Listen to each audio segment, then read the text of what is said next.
وہ کتاب پڑھنے سے تعلق رکھتی ہے، اس میں اور کئی چیزیں جو آپ کے لیے انشاءاللہ اس حوالے سے بینیفیشری ہوں گی۔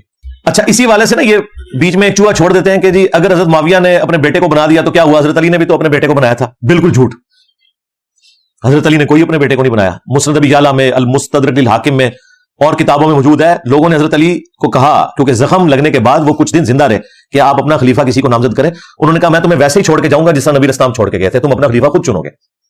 اور یہ ظالم کہتے ہیں کہ حضرت علی نے حسن ابن علی کو اپنے بعد خلیفہ نامزد کیا، وہ صحابہ کرام نے مشورے سے چنا تھا۔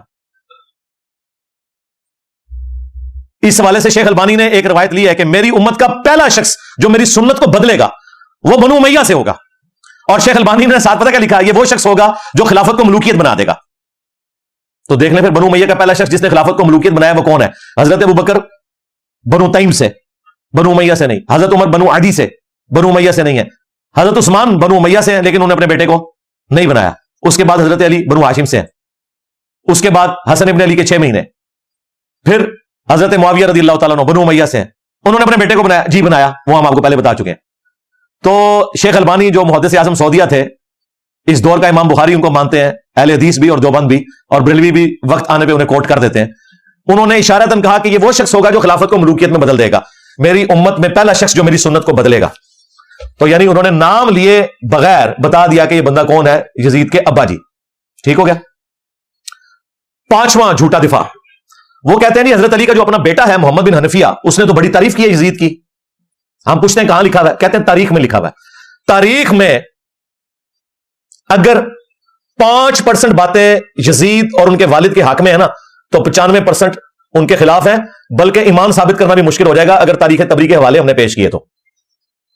حدیث سے بات کرو، یہ حدیث میں تو اس طرح کی کوئی بات نہیں، آپ کو پتہ ہے ہماری باتیں حدیثوں میں تو نہیں نکلتی، جی ہمیں پتہ ہے، یہی تو ہم رونا رو رہے ہیں، لیکن وہ تاریخ میں تو ہے جی۔ ہم کہتے ہیں وہ جو تاریخ تم پیش کر رہے ہو وہی پوری پڑھ کے بتا دو۔ ابن کثیر نے نقل کی ہے یہ مردود روایت، لیکن یہ روایت پوری نہیں پڑھ سکتے، وہ ان کے گاٹے فٹ ہو جائے گی۔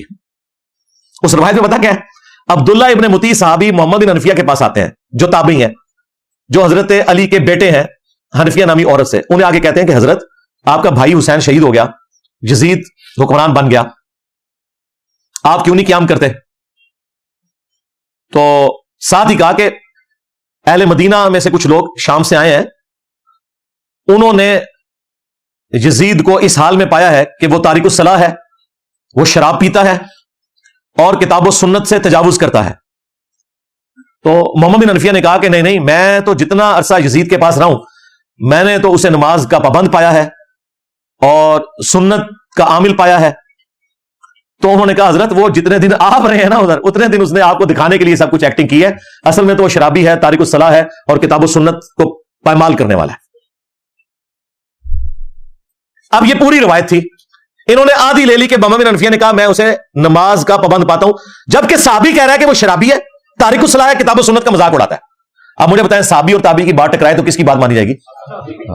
انہوں نے آدھی روایت نقل کی۔ اسی لیے ہمارے جو استاد تھے شیخ زبیر صاحب، انہوں نے فتاوی علمیہ میں باقاعدہ اس روایت کو ڈسکس کر کے کہا کہ اگر اس روایت کو تم صحیح مانو گے نا پھر ماننا پڑے گا کہ یزید نماز بھی نہیں پڑھتا تھا، وہ شرابی بھی تھا اور کتاب و سنت کو توڑتا تھا، اس کے احکامات سے تجاوز کرتا تھا۔ بہتر یہ ہے کہ اس روایت سے جان چھڑا لو۔ انہوں نے کہا میرے نزدیک یہ پوری روایت ثابت ہی نہیں ہے، کیونکہ اگر روایت لینی ہے پھر پوری لینی ہے، آدھی تو نہیں لینی، سند تو ایک ہے اور وہ مردود سند ہے۔ یہ جناب جو انہوں نے ایک رٹ لگائی تھی کہ محمد بن حنفیہ نے تعریف کر دی، لو سامو اور پوری تعریف بیان کرو، پھر پتہ چلے گا صحابی کرتے ہو، صحابی کو تو تم نے چھوڑ دیا۔ جھوٹا دفاع نمبر 6، وہ کہتے ہیں نہیں حضرت حسین کو تو کوفیوں نے مار دیا تھا، خود ہی شیعہ علی نے مار دیا تھا، ایم یزید کے متھے مار دیا ہے۔ واہ واہ، بالکل کوفیوں نے مارا تھا، لیکن وہ کوفی کون تھے؟ جو اہل شام کے انڈر تھے۔ یہاں پہ بھی جو کچھ ہوتا ہے نا، جب گورنمنٹ ایک ہو تو بات آتی ہے پنجاب پولیس نے یہ کیا، بھائی پنجاب پولیس وفاقی حکومت کے انڈر آتی ہے، اگر اچھا کام کرے گی تو وفاقی حکومت کے کھاتے میں ڈلے گا، برا کرے گی تو وفاقی حکومت کے کھاتے میں۔ وہاں پہ بھی کوفہ ایک صوبہ تھا شام کی حکومت کا، کوفی وہ تھے جو 22,000 کا لشکر لے کے آئے تھے کربلا میں، وہ کوفی تھے لیکن اس گورنمنٹ کے انڈر تھے۔ یہ وہ کوفی نہیں تھے جنہوں نے خطوط لکھے تھے، وہ تو صحابہ اور تابعین تھے۔ سلمان ابن سرد جن کی حدیث ہے بخاری اور مسلم میں، نبی اسلام نے 2 بندوں کو لڑتے ہوئے دیکھا اور کہا میں ایک کلمہ ایسا جانتا ہوں یہ پڑھ لیں تو شیطان ان سے دور ہو جائے گا، ان کا غصہ ٹھنڈا ہو جائے گا، اعوذ باللہ من الشیطان الرجیم۔ یہ جو بخاری مسلم کی حدیث ہے اس کے راوی ہیں سلمان ابن سرد، یہ مین بندہ تھا جنہوں نے حضرت حسین کو کہا کہ وہ بڑا مر گیا اور اپنے بعد ایک چھوٹا چھوڑ گیا، اور جو لفظ انہوں نے استعمال کیا نا وہ استعمال کیا جو موسیٰ کے مخالف کے لیے ہم استعمال کرتے ہیں کہ ایک بڑے والا مر گیا اور اپنے بعد ایک چھوٹا چھوڑ گیا اپنی جگہ. اتنے سخت الفاظ. اس وقت عبید اللہ ابن زیاد کے روب کی وجہ سے وہ لوگ نکل نہیں سکے. مسلم بن عقیل کو قتل کر دیا گیا, اس سے پہلے نعمان بن بشیر کو گورنی سے ہٹایا گیا, لیکن بعد میں توابون کی تحریک انہوں نے چلائی اور وہ شہید ہوئے سارے. اور پھر مختار سقفی آیا, اس نے پھر عبید اللہ ابن زیاد کو بھی قتل کیا. بخاری اٹھا کے دیکھیں, ترمذی اٹھا کے دیکھیں, حضرت حسین ابن علی کا سر کاٹ کے عبید اللہ ابن زیاد گورنر کوفہ جو یزید کا تھا اس کے سامنے تشت میں پیش کیا گیا. اللہ کی لعنت, اللہ کے فرشتوں کی لعنت, تمام لعنت کرنے والوں کی لعنت جنہوں نے اہل البیت کو یوں ظلمن شہید کیا, آمین. تو وہ چھڑی سے ان کے چہرے مبارک کو چھیڑنے لگا اور ان کے حسن میں کوئی کلام کرنے لگا. تو انس ابن مالک پاس کھڑے تھے, وہ اتنا ہی کر سکتے تھے, بوڑھے ہو چکے تھے, 90 پلس تھے. انہوں نے کہا کہ رسول اللہ کے سب سے زیادہ ہم شکل حسین ابن علی تھے. یہ بخاری کے الفاظ ہیں. اسی حدیث میں امام بخاری نے لکھا ہے برأس الحسین علیہ السلام, حسین علیہ السلام کا سر مبارک, علیہ السلام لکھا ہے. مولوی نے عربی میں علیہ السلام لکھا تھا, اردو میں ترجمہ رضی اللہ عنہ کر دیا, نکال ہی دیا. عربی میں لکھا ہوا ہے, آپ کھول کے دیکھ لیں, مکتبۃ الشاملہ میں بھی, اسلام 360 میں بھی عربی میں لکھا ہوا ہے, اردو میں رضی اللہ عنہ لکھا ہوا ہے. اور جب زید بھائی مجھے ملنے آئے نا, میں نے کہا یہ دیکھ لیں, انہیں یقین ہی نہیں آیا. کہتے ہیں یار یہ انہوں نے کیا ہوا ہے. میں نے کہا یہ اچھا, اس کو چینج کرنے کی ضرورت نہیں ہے, ہم نے بتانا ہے بعد میں بھی کہ کیا کام ڈالتے ہیں. انہوں نے دارالاسلام والوں سے اٹھایا تھا, میں نے کہا اسی طرح ہی رہنے دیں تاکہ ہم دکھا سکیں بعد میں. sunna.com بہت بڑی ویب سائٹ ہے جس پہ حدیث کی کتابیں ہیں. عربی میں علیہ السلام لکھا ہے, اردو میں رضی اللہ عنہ لکھا ہوا ہے, ایک فرقہ وارانہ اس چیز کو دھڑاڑ کو قائم رکھنے کے لیے. تو عبید اللہ ابن زیاد جس کے سامنے حضرت حسین کا سر کاٹ کے رکھا گیا, وہ کوفی تھا لیکن گورنر تھا شامیوں کی طرف سے, لہذا یہ کہنا کوفیوں نے مار دیا تھا ظالموں, یہ وہ کوفی تھے جو حضرت حسین کے مخالفین تھے, نہ کہ وہ شیعان علی کے جنہوں نے حضرت حسین کو وہاں پولیٹیکل سٹرگل کے لیے بلایا تھا. اور حضرت حسین لڑنے نہیں گئے تھے, بی بچوں کے ساتھ ایک سیاسی جدوجہد کے لیے جا رہے تھے جس کا آخری انجام قیام حسین ہی ہونا تھا, لیکن اس سے پہلے ہی ان کو شہید کر دیا گیا. اس لیے انہوں نے راستہ بھی بدلا. یہ جو کہتے ہیں جی وہ دمشق کی طرف جا رہے تھے یزید کے ہاتھوں میں ہاتھ دینے, بالکل جھوٹ ہے.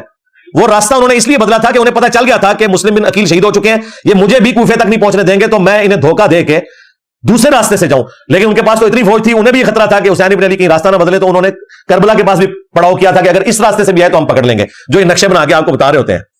اللہ کے بندو ڈر جاؤ, جھوٹ باندھتے ہو, اپنی طرف سے باتیں بنا کے منسوخ کرنا شروع کر دیتے ہیں. جھوٹا دفاع نمبر 7 جو اسی کے ساتھ جڑا ہے, وہ کہتے ہیں حسین علیہ السلام نے 3 شرائط رکھ دی تھی جی کربلا میں. انہوں نے تو خود عبید اللہ ابن زیاد کو کہا کہ مجھے یزید کے پاس جانے تو میں اس کے ہاتھوں میں ہاتھ دے کے بیعت کر لیتا ہوں. واہ واہ واہ سبحان اللہ. اگر یہ ہو جاتا تو عبید اللہ ابن زیاد نے لڑیاں ڈالنی تھی اور کہنا تھا یزید صاحب آپ کے ابا جی جو کام 4 سال تلوار کے زور پہ نہیں کروا سکے, دیکھیں میں نے کروا لیا ہے. اور یزید اسے کتنا انعام دیتا کہ میرے ابا جی جو کام نہیں کروا سکے, کہ حسین کی بیعت نہیں لے سکے, تم نے لی ہے.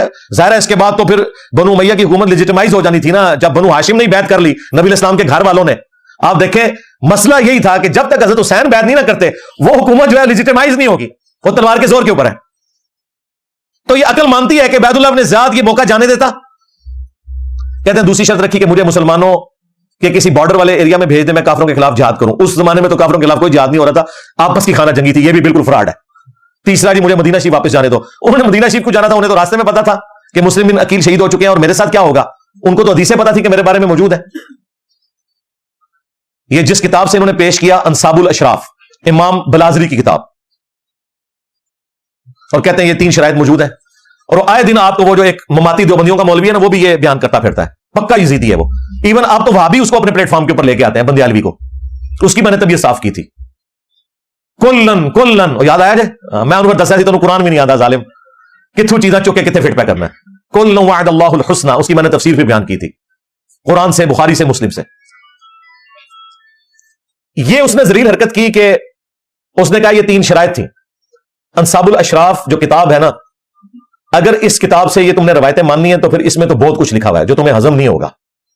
اسی لیے ہمارے استاد شیخ زبیر علی زئی صاحب نے اگرچہ فضائل صحابہ کتاب میں یہ روایت نقل کی انصاب الاشراف سے, اور لکھا کہ اس کی سند حلال بن یساف تک تو درست ہے, لیکن یہ نہیں انہوں نے کنفرم کیا کہ حلال بن یساف واقعہ کربلا میں تھا یا نہیں.